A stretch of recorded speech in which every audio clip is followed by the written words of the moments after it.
ଭାଉଜ ସ୍ୱାମୀ ଆଉ ବାପା ମଧ୍ୟରେ ଫରକ କ'ଣ? ମା ସ୍ୱାମୀ ଆଉ ବାପା ମଧ୍ୟରେ କିଛି ଫରକ କେମିତି କହିପାରିବି? ମୋ ସ୍ୱାମୀ ମୋତେ ବହୁତ ଭଲ ପାଆନ୍ତି, ଧନୀ ନ ହେଇପାରନ୍ତି କିନ୍ତୁ ସେ ମୋତେ ବହୁତ ଖୁସି ରଖୁଛନ୍ତି। ମୋର ଯେକୌଣସି ଜିନିଷ ଆବଶ୍ୟକ ମୁଁ ନ ମାଗିବା ପୂର୍ବରୁ ସେ ମୋତେ ଦେଇଦିଅନ୍ତି। ସେଥିପାଇଁ ବା ସିଏ ମୋ ବାପାଙ୍କ ଜାଗା ନେଇଛନ୍ତି। ମୋ ଆଧାର କାର୍ଡ଼ରେ ତାଙ୍କ ନାଁ ରହୁଛି, ଅନ୍ୟାନ୍ୟ ସବୁ ଡକୁମେଣ୍ଟରେ ବି ତାଙ୍କ ନାଁ ରହୁଛି।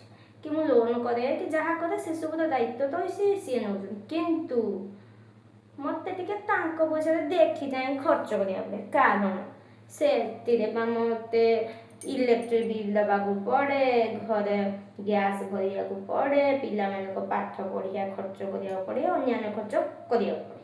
ସେଇଥିପାଇଁ ମୋତେ ଟିକେ ତାଙ୍କ ପଇସାରେ ଟିକେ ଦେଖି ଚାହିଁକି ଚଳିବାକୁ ପଡ଼େ, ଖର୍ଚ୍ଚ କରିବାକୁ ପଡ଼େ। କିନ୍ତୁ ମୋ ବାପାଙ୍କ ପଇସାରେ ମୋତେ କିଛି କାହାର ପରମିଶନ୍ ଦରକାର ପଡ଼େ ନା, କିଛି କଥା ଭାବିବାକୁ ପଡ଼େ ନା, ମୋ ମନ ଇଚ୍ଛା ମୁଁ ଖର୍ଚ୍ଚ କରିପାରେ। ସେଇଥିପାଇଁ ବା ସେ ମୋ ବାପା। ସେଇଥିପାଇଁ ସେ ମୋ ଇନକମ୍ ଟ୍ୟାକ୍ସ ଅଫିସର। କାରଣ ସବୁ ଡକୁମେଣ୍ଟରେ ସ୍ୱାମୀଙ୍କ ନାଁ ରହିଲା ବେଳେ କେବଳ ପାନ୍ କାର୍ଡ଼ରେ ମୋ ବାପାଙ୍କ ନାଁ ରହେ। ସେଥିପାଇଁ ସିଏ ହେଉଛନ୍ତି ମୋ ରିଏଲ୍ ହିରୋ। ଆଉ ମୋ ସ୍ୱାମୀ ବି ମୋର ସୁପର ହିରୋ। ତା ଭିତରେ ପୁଣି ପାର୍ଥକ୍ୟ କେଉଁଠି ଆସିଲା?